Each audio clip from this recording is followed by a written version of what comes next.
दोस्तों नमस्कार। चर्चा का विषय में आप सभी का मैं विश्वपति स्वागत करता हूँ। 9 तारीख को पौंडीचेरी, केरल और असम में वोटिंग हुई।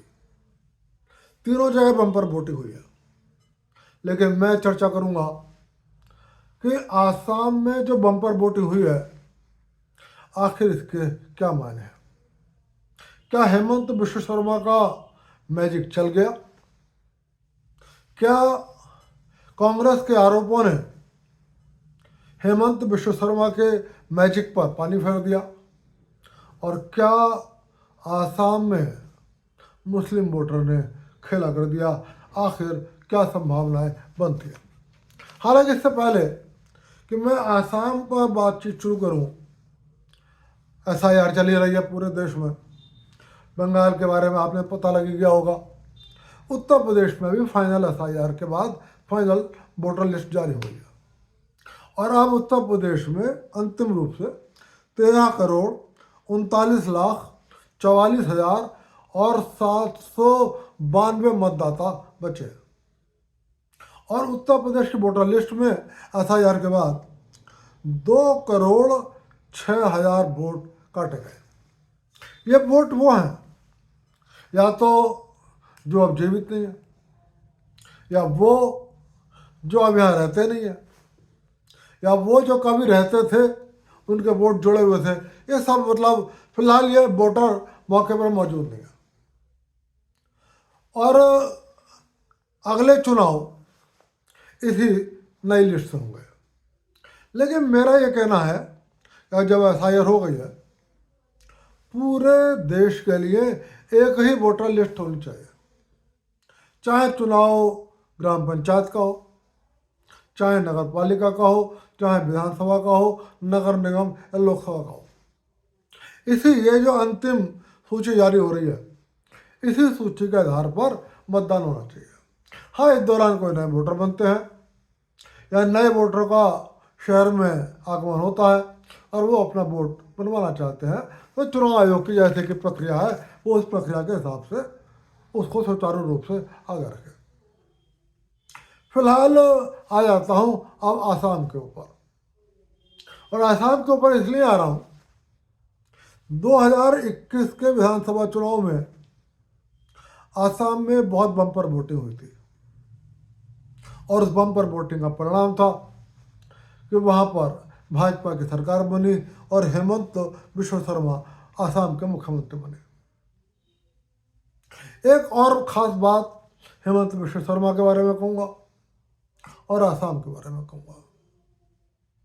हेमंत बिश्व शर्मा भाजपा के उन चंद एक दो नेताओं में हैं जो अपने प्रदेश के चुनाव के लिए सिर्फ मोदी मैजिक पर निर्भर नहीं करते।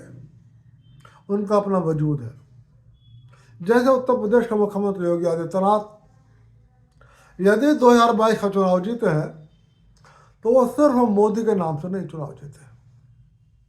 और मेरा स्पष्ट मानना है कि यदि 2022 में भारतीय जनता पार्टी ने किसी और को मुख्यमंत्री पद का चेहरा घोषित कर दिया होता, भारतीय जनता पार्टी पराजित हो जाती। मतलब 2022 का यूपी का चुनाव योगी जी के नाम पर जीता गया और संभावना अभी 2027 में भी यही बनी हुई है। लगभग यही स्थिति आसाम के अंदर है। हेमंत बिश्व शर्मा ने मुख्यमंत्री बनने के बाद अपनी प्रशासनिक योग्यता को सिद्ध किया है। एक भ्रष्टाचार रहित सरकार उन्होंने आसाम को दी है और एक ऐसी कानून व्यवस्था स्थापित करी है जहां गुंडों के लिए, आर्थिक अपराधियों के लिए कोई स्थान नहीं है। पिछले 5 वर्षों में हेमंत बिश्व शर्मा की लोकप्रियता में लगातार बढ़ोतरी हुई है और मुझे कहने में कोई संकोच नहीं होना चाहिए कि इस 2026 के चुनाव में भी आसाम भारतीय जनता पार्टी मोदी मैजिक पर निर्भर नहीं थी, बल्कि उसके लिए, उसकी जीत के लिए हेमंत विश्व शर्मा मैजिक ज्यादा महत्वपूर्ण था। बेबाक बोलते हैं, विरोधियों पर खुलकर, लेकिन मैं सबूतों के साथ हमले करते हैं। हालत यह हो गई है कि कांग्रेस के पास हेमंत विश्व शर्मा के खिलाफ कोई भी ऐसा सबूत नहीं था जिस सबूत को लेकर राहुल गांधी या उनकी टीम असम के चुनाव मैदान में उतर जाए और उनके खिलाफ चुनाव प्रचार करे। नतीजा ये हुआ, कांग्रेस को एक बार फिर एक धोखाधड़ी का सहारा लेना पड़ा। आपको याद होगा, विश्वनाथ प्रताप सिंह जब भारत के प्रधानमंत्री बने थे, उन्होंने राजीव गांधी के बोफोर्स दलाली को लेकर मामला उठाया था। उसके बाद जब वो प्रधानमंत्री बने, विश्वनाथ प्रताप सिंह के बारे में दो बातें बड़ी स्पष्ट थी। आर्थिक रूप से वो बेहद ईमानदार थे, पैसा कमाना उनकी कभी इच्छा नहीं रही, ना उत्तर प्रदेश का मुख्यमंत्री रहते हुए, ना भारत के कैबिनेट मंत्री रहते हुए, और ना प्रधानमंत्री रहते हुए। लेकिन मैं उनका समर्थक इसलिए नहीं रहा कि वो मानसिक रूप से ईमानदार नहीं थे। यही धारणा मेरी नीतीश कुमार के बारे में भी है। तो जिस तरीके से जब विश्वनाथ प्रताप सिंह के ऊपर कोई आर्थिक भ्रष्टाचार का आरोप नहीं मिल गया था, तो कांग्रेस ने उनको बदनाम करने के लिए एक विदेशी बैंक में साठगांठ करके फर्जी दस्तावेजों के आधार पर बीपी सिंह के खिलाफ एक खाता खुलवाया और उसके बाद भारत में हल्ला करा कि विश्वनाथ प्रताप सिंह के भी विदेशों में खाते हैं और उसमें ब्लैक मनी बीपी सिंह जमा करते हैं। उसका भंडा फोड़ हुआ। वही स्थिति आसाम में हुई। राहुल गांधी ने ये जिम्मा पवन खेड़ा को सौंपा। पवन खेड़ा जो कभी शीला दीक्षित के सेक्रेटरी हुआ करते थे और उनके घर की साफ सफाई का जिम्मा पवन खेड़ा के पास रहता था जब शीला दीक्षित दिल्ली के मुख्यमंत्री थी। और बस यही उनकी योग्यता है। इसी तरीके से वो चापलूसी करते करते फिलहाल आज की तारीख में वो राहुल गांधी के काफी नजदीक पहुंच गए। हालांकि पिछले दिनों मणिशंकर अय्यर ने ये कहा था कि वो जयराम रमेश का तोता है। फिलहाल वो तोता किसके हैं मैं नहीं जाना चाहता। पवन खेड़ा ने आसाम में जाकर आरोप लगाया कि हेमंत विश्व शर्मा की पत्नी के पास विदेशों के 3 पासपोर्ट हैं और उन्होंने हवा में एक पासपोर्ट की कॉपी लगाई और ये पासपोर्ट उन्होंने मिस्र का बताया कि मिस्र की उनके पास नागरिकता है और मिस्र की ओर से उनको पासपोर्ट जारी किया गया। कांग्रेस ने इसको एकदम हाई प्रोफाइल एक ड्रामा बनाने का प्रयास किया। भाजपा ने चुनौती दी कि यदि कांग्रेस को लगता है कि हेमंत विश्व शर्मा की पत्नी विदेशी नागरिक है और उनके पास एक विदेशी देश का दूसरे देश का पासपोर्ट है, तो कांग्रेस उनके खिलाफ एफआईआर कराए। तब कांग्रेस ने कह का पल्ला झाड़ लिया कि एफआईआर कराना हमारा काम नहीं, हमने आरोप लगा दिया और अब चाहे तो हेमंत विश्व शर्मा और भारतीय जनता पार्टी जांच कराए। मतलब बहुत साफ था, दाल में काला साफ साफ दिखाई दे रहा था। और दाल में काला नहीं कहूँगा, पूरी दाल काली साफ साफ दिखाई दे रही थी।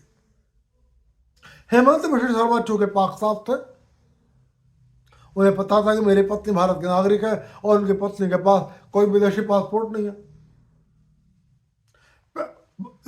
केंद्र सरकार ने भी स्थिति का पूरा पता लगाने के लिए एक जांच बैठा दी और मिस्र सरकार से इस बात की जानकारी हासिल कर ली कि क्या आपके द्वारा हेमंत विश्व शर्मा की पत्नी को कोई पासपोर्ट जारी किया गया।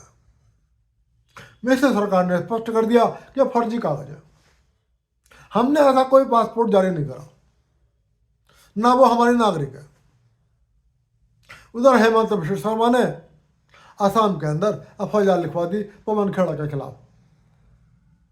जो पवन खेड़ा कल तक ये कह रहे थे हेमंत बिश्व शर्मा की पत्नी विदेशी हैं और सरकार चाहे तो जांच करा ले, अब वो छिप छिप कर भागने लगे।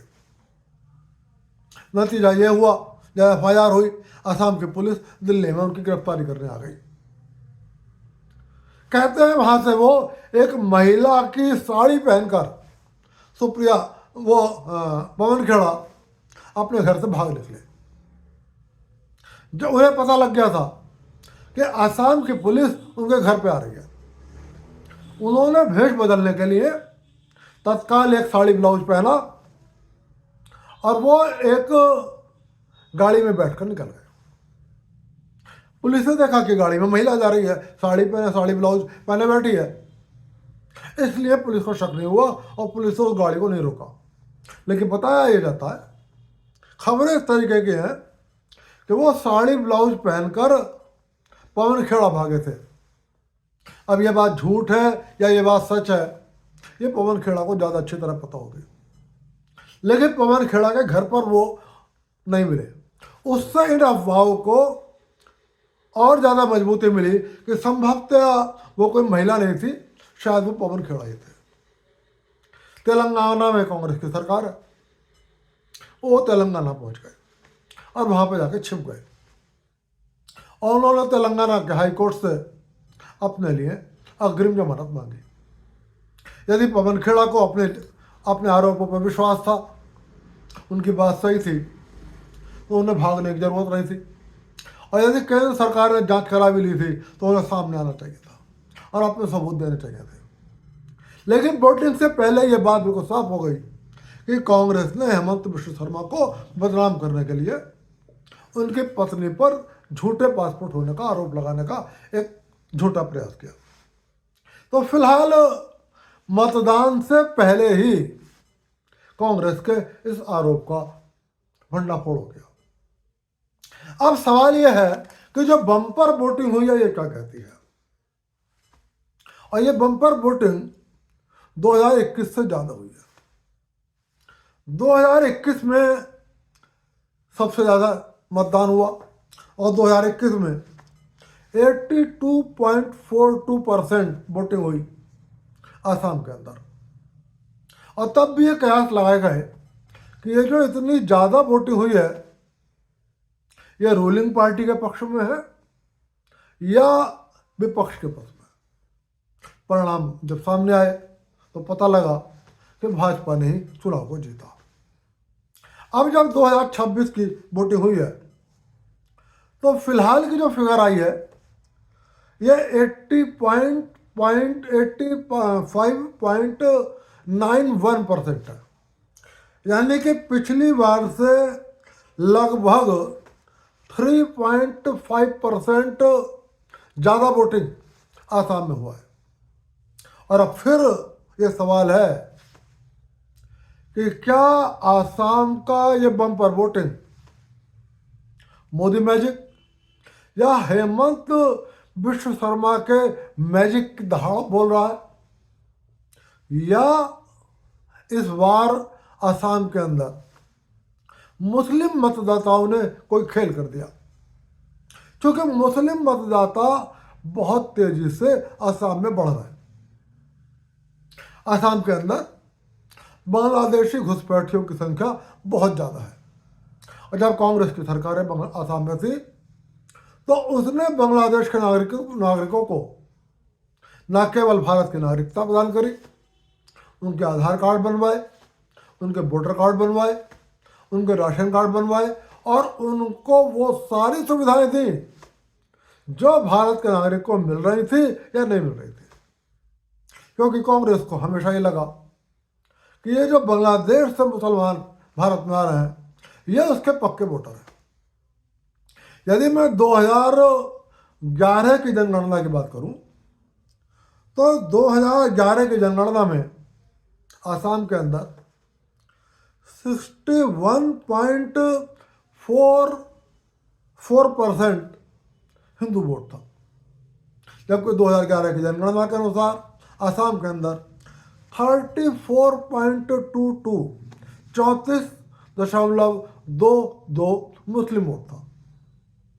लेकिन 2021 का चुनाव आते आते ये माना गया कि मुस्लिम वोट जो 34.22% था वो बढ़कर 40% हो गया।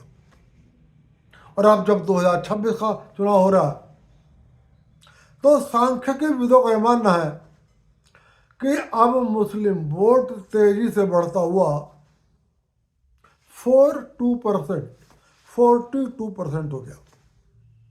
और जो हिंदू वोटर 2011 में 61% था वो अब 57% से नीचे आ गया, यानी कि लगभग 4% हिंदू वोटर कम हो गया।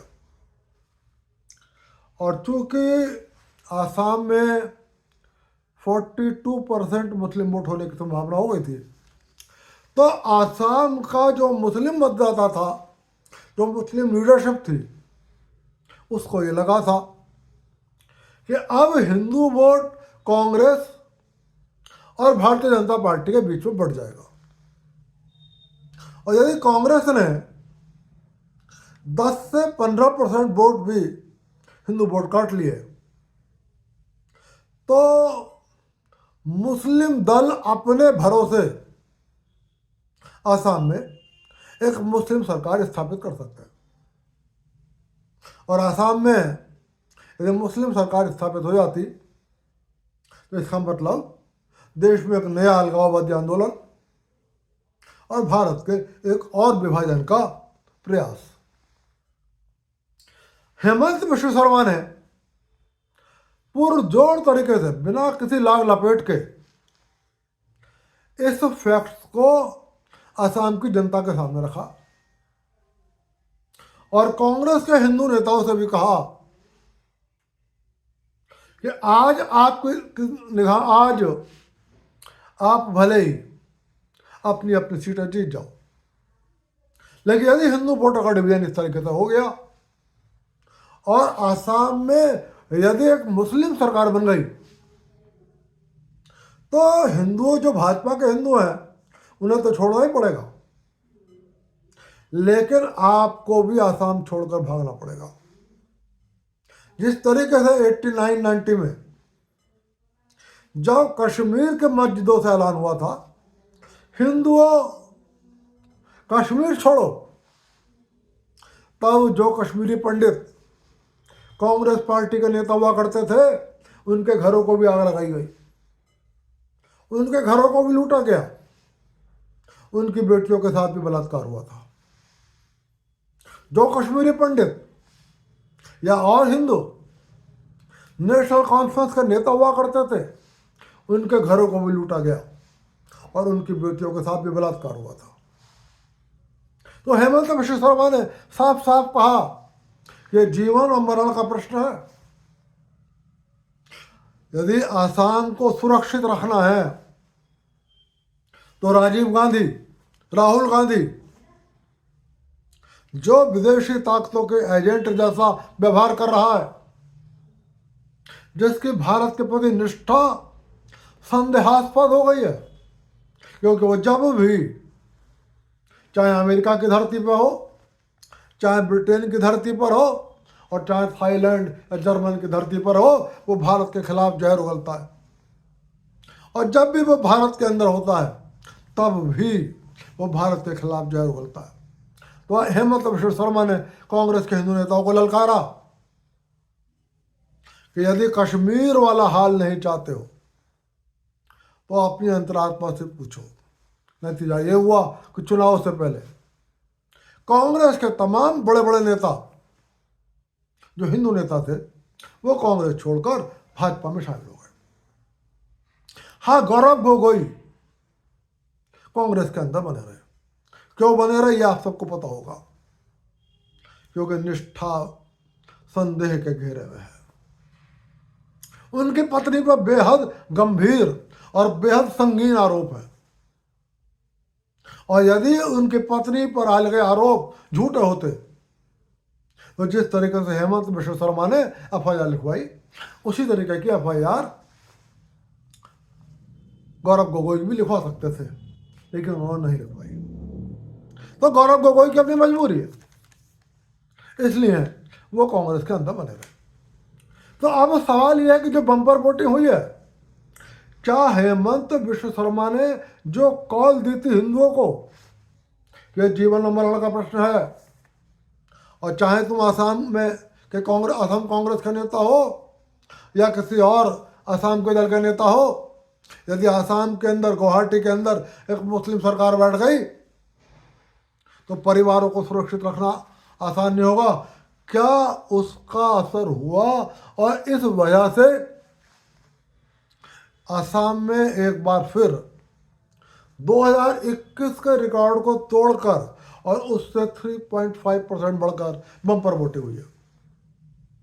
यदि ऐसा है तो इसका मतलब यह होगा कि आसाम के अंदर एक बार फिर भाजपा की सरकार बन सकती है। हेमंत बिश्व शर्मा मुख्यमंत्री बनेंगे ये तो मैं नहीं कह सकता, क्योंकि ये तो भाजपा का हाईकमान और भाजपा के विधायक तय करेंगे। लेकिन जिस तरीके से चुनाव प्रचार हुआ है, जिस तरीके से हेमंत बिश्व शर्मा ने कांग्रेस के आरोपों की काट निकली है और कांग्रेस के नेताओं को छिपना पड़ा है, और यदि ये बात सच है कि कांग्रेस के एक नेता को साड़ी ब्लाउज पहनकर अपने घर से भागना पड़ा, तो ये बेहद शर्म की बात है। तो उस परिस्थिति में ये बम्पर वोटिंग भाजपा की जीत का इशारा करती है। लेकिन बिल्कुल एक तरफा सोचना भी गलत होगा, इसलिए कि जो मुस्लिम बहुल सीटें हैं, जब मैं उनका मतदान प्रतिशत देखता हूं तो यह आसाम का जो ओवरऑल 85.91% पोलिंग आ रहा है, ये बहुत छोटा दिखाई देता है।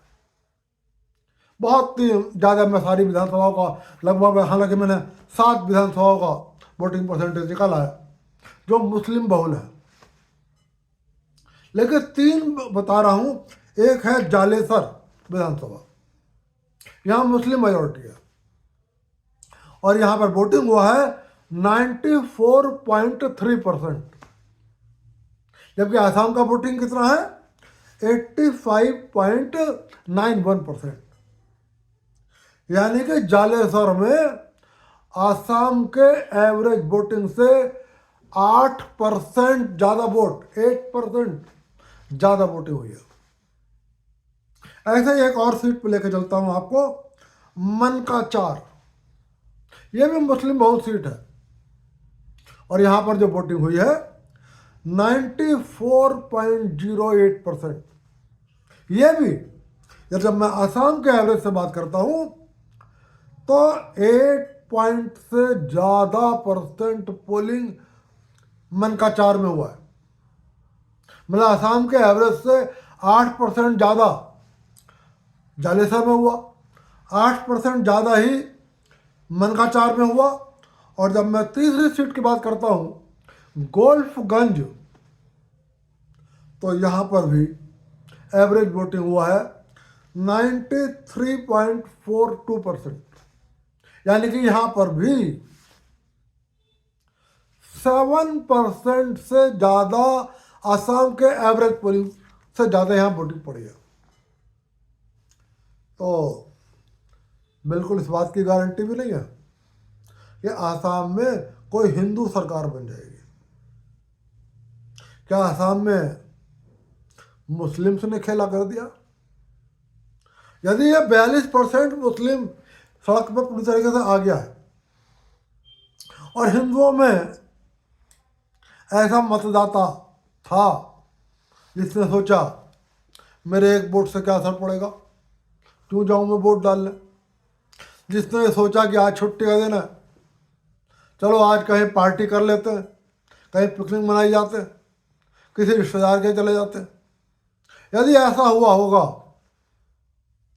तब तो असम का परिणाम बेहद चिंतित करने वाला हो सकता है। क्योंकि यदि असम में यदि मुस्लिम सरकार बन जाती है या मुस्लिम दबाव वाली सरकार बन जाती है तो आसाम को भारत की सीमाओं में रखना मोदी सरकार के लिए एक बहुत बड़ी चुनौती होगी। देखना है कि क्या हिंदू मतदाता हेमंत बिश्व शर्मा ने जो उन्हें जगाने का प्रयास किया, क्या वो जगे, क्या वो सचेत हुए, क्या उन्होंने इस चुनौती को समझा, क्या उन्होंने अपनी जिम्मेदारी को समझा और वो वोट डालने आए या नहीं। लेकिन वो वोट उन्होंने डाला या नहीं डाला, पिकनिक मनाई या वोट डाला, पार्टी करी या वोट डाला, ये पता लगेगा 4 मई को। फिलहाल संभावनाएं दोनों ज़्यादा हैं। यदि हेमंत बिश्व शर्मा ने जिस तरीके से आसाम को जागरूक बनाने का प्रयास किया, आसाम के हिंदुओं को चेताने का प्रयास किया है, यदि वो चेते हैं तो ये आसाम में 2021 के मुकाबले जो 3.5% पोलिंग ज़्यादा हुई है, यह इशारा करती है कि आसाम में एक बार फिर भाजपा सरकार। और यदि आसाम में हिंदू सोता रहा है तो जिस तरीके से मैंने आपको, हालांकि मैं सात विधानसभाओं की वोटें निकाली है, लेकिन मैं वीडियो को नहीं बड़ा करना चाहता, तो फिलहाल मैंने आपको 3 की बताया, क्योंकि यहाँ 7 to 8%, मोर देन 8% भी ज़्यादा पोलिंग हुआ है आसाम के एवरेज पोलिंग से। हालांकि फिर चलते चलते एक बात कहूँगा, एस्ट्रो सर्विष्ठा ने कहा है कि आसाम के अंदर भी जीतेगी भाजपा। देखते हैं 4 मई को क्या होता है। चर्चा के विषय में आज की चर्चा यहीं तक, फिर मिलूंगा, फिर किसी विषय पर चर्चा करूंगा। चलते चलते फिर अनुरोध कर रहा हूँ, वीडियो पसंद आए लाइक कर देना, चैनल को सब्सक्राइब कर देना। आप सभी को विश्वपति का नमस्कार।